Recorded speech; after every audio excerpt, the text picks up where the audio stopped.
I had no idea. All I knew was that the hunger, the longing to be a published author, wouldn't go away. Even when I was presented with evidence in the form of rejection after rejection, that I should, as Nick Hornby said, move on to other pursuits. It's the marketplace, Leon said. It's the weak pound, Brexit. Jane, you know all of this. Leon looked at me and could see I was upset. He softened his voice. You know how hard it is to break into publishing right now? He said. The small houses are almost bankrupt. They can't take chances on new authors the way they used to. They can't give them the time they need to develop a career. It's not your fault they don't want your work.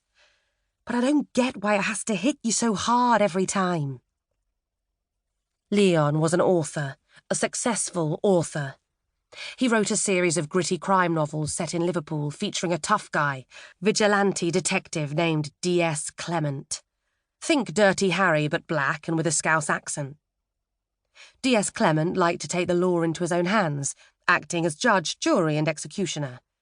Though he always left a little room in his life for romance, as Leon's readers were, as is generally the norm, mostly women. Leon closed the email from the literary agent.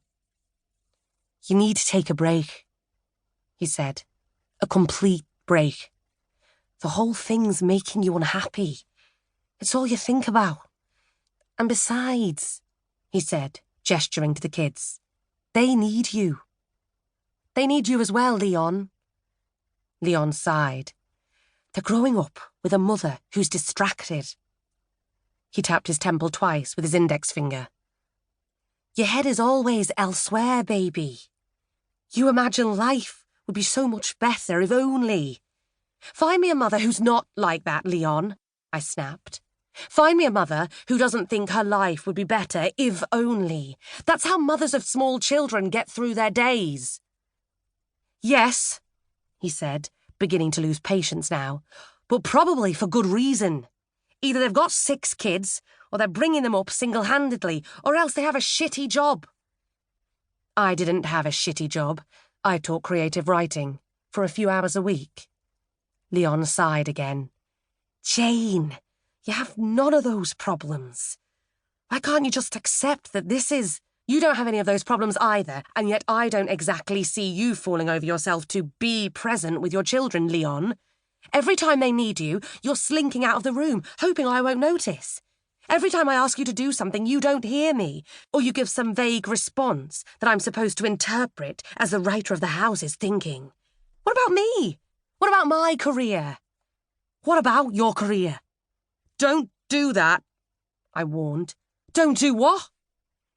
Don't do what you always do when we have this argument. Belittle my attempts. Make out like what I do is some kind of charming hobby. Whereas your work, of course, takes precedence. Your work is so bloody important because it...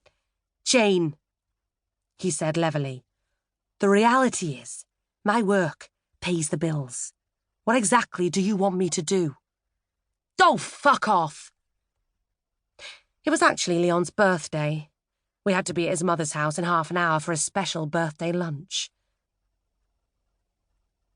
I'm 46 years old, he'd said earlier that morning when we were lying in bed.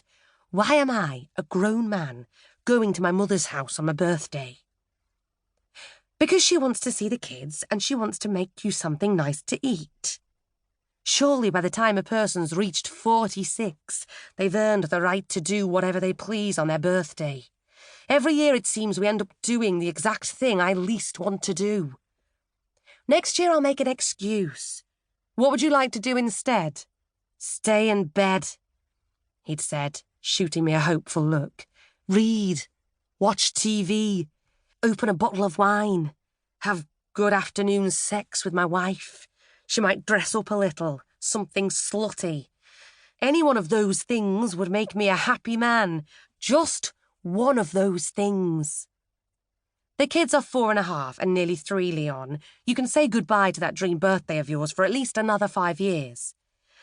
Remind me why we had them again, he'd said, smiling. Because our lives were empty and meaningless without children, remember?